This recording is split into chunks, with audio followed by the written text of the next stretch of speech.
Hi everyone, welcome back to the channel. In today's video, we're going to be talking about savings goals. Why do you need them? What are some examples of them?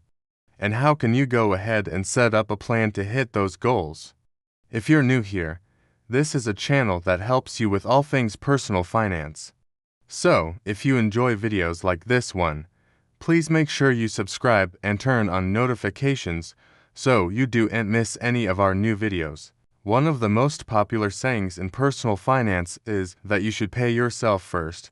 The idea is simple. Set aside a certain amount of money from each paycheck before you have a chance to spend it and then invest that money so it can grow over time.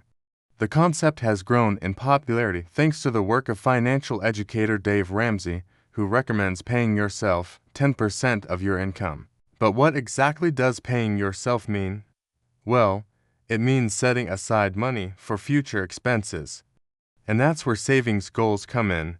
A savings goal is simply a defined amount of money you want to have saved by a specific date in the future. A savings goal gives you something to work towards.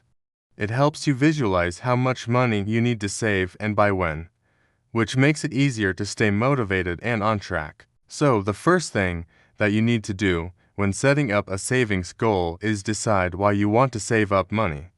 You see, defining your goals will help you figure out how much you should save and by when. So let's look at two of the most common examples of savings goals: retirement and major purchases. Retirement is usually one of the most significant long-term goals that you will ever set.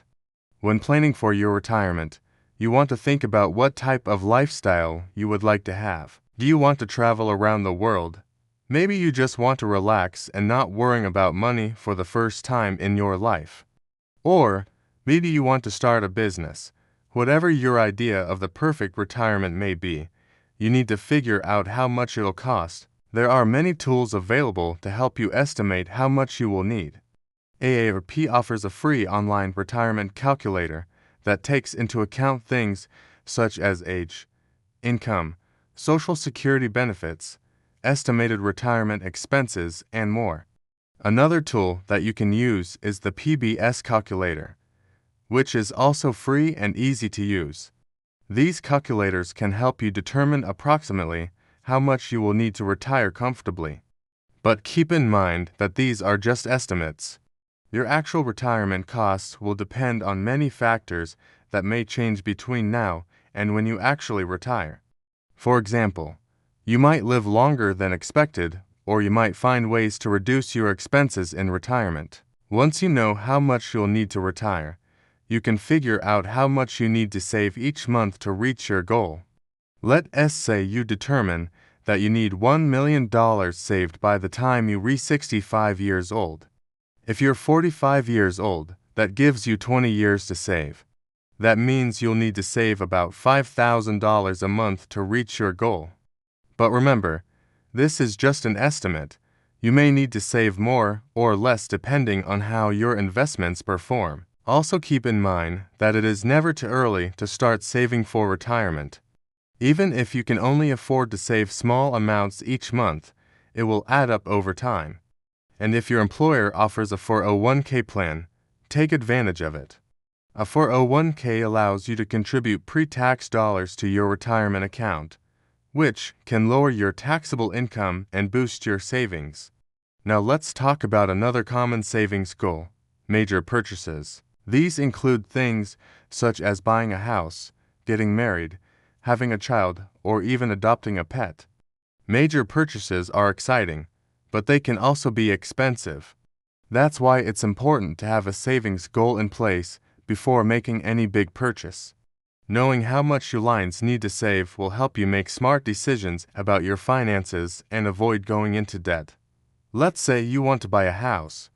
According to Zillow, the average home value in the United States is about $250,000, but the price of homes can vary widely depending on where you live. If you're planning to buy a home, you'll need to save for a down payment.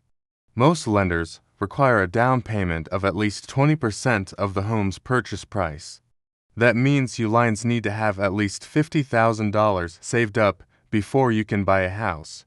In addition to the down payment, you'll also need to save for closing costs. Closing costs are typically 2 to 5% of the loan amount, and they cover things such as property taxes, homeowners insurance, and appraisal fees. So, if you're buying a home for $250,000, you can expect to pay $5,000 to $25,000 in closing costs.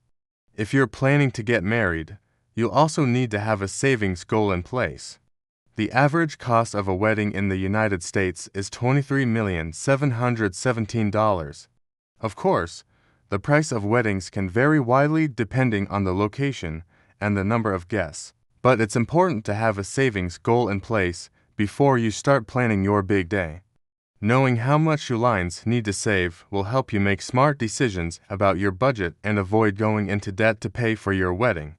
So now that you know why you need savings goals and some examples of them, let's talk about how you can set up a plan to hit those goals.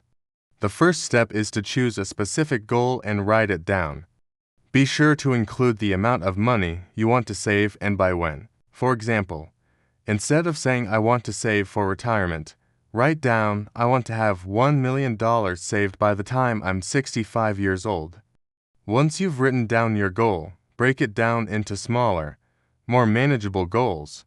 This will help you stay on track and make progress towards your larger goal. For example, if you want to save $10,000 by the end of the year, break it down into smaller goals, such as saving $833 each month. Next, create a budget and track your expenses. This will help you see where your money is going and identify areas where you can cut back. There are many different budgeting methods out there, so experiment and find one that works for you. Once you've created a budget, stick to it. This can be difficult, especially when there are tempting purchases everywhere. But if you want to reach your savings goals, it's important to resist impulse spending and focus on saving money. Another way to reach your savings goals is to increase your income. This could involve working overtime, starting a side hustle, or asking for a raise at work. If you're able to increase your income, even by a small amount, it can make a big difference when it comes to reaching your savings goals. Finally, automate your savings. This is one of the best ways to make sure you're saving money on a regular basis. By automating your savings, you won't have to think about it. The money will simply be taken from your paycheck and saved automatically. There are a few different ways to automate your savings. One option is to set up a direct deposit from your paycheck into your savings account. This is probably the easiest way to automate your savings. Another option is to use an automatic transfer system. With this method, you'll need to set up a transfer from your checking account to your savings account. The transfer will happen automatically on a set schedule, such as every 2 weeks or at the end of each month. Reaching your savings goals doesn't have to be difficult. By following the tips above, you can set yourself up for success and reach your financial goals. If you enjoyed this video, be sure to like it and share it with your friends. You can also subscribe to this channel to get more videos like this one. Thank you so much for watching.